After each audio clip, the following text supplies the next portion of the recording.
started with a seizure when I was 16, a sudden jolt that threw me into a world of confusion and fear.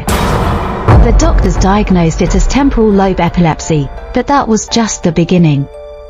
Soon after, depression crept into my life like an unwelcome shadow. The medications did little to ease the torment clawing at my mind. Dilantin, Aolep, Tegretol, names that promised relief but delivered none. The devil faces persisted, haunting my waking hours like a grotesque tableau. And the voices, whispering damned prophecies, foretelling my descent into eternal damnation. In desperation, I sought solace in pilgrimage, hoping the sacred grounds would offer respite.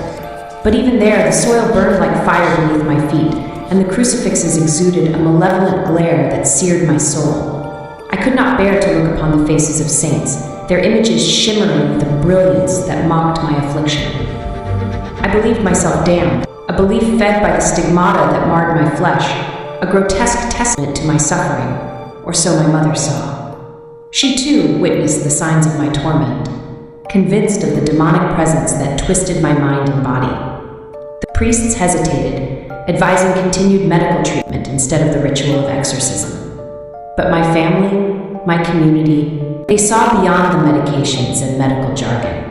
They saw a girl consumed by forces beyond their comprehension. A girl who drank her own urine, who gnashed her teeth at prayers, who hurled herself into aggression, and who ate insects in a desperate bid to exorcise the darkness within. Growling, seeing demons, throwing coins, actions that defied reason and terrified those around me. Father Ernst Alt's words echoed in my ears like a damning prophecy. I didn't look like an epileptic. The seizures that plagued my body were dismissed as mere shadows of a deeper affliction, one that defied medical understanding. He saw beyond the convulsions to the darkness within, convinced that I was not just ill but possessed. The first session marked a turning point, or so I believed.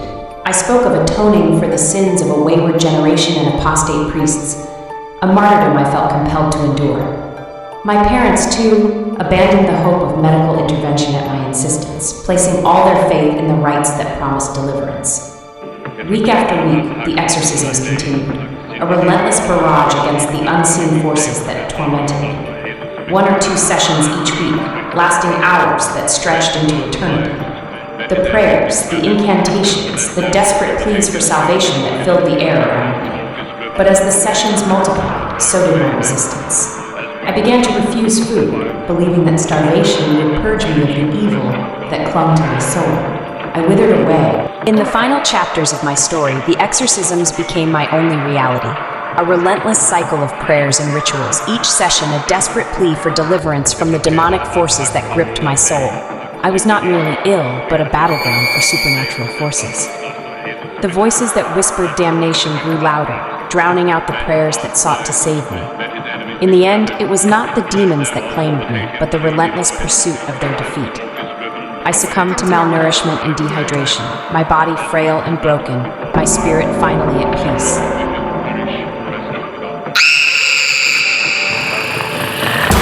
You are not safe.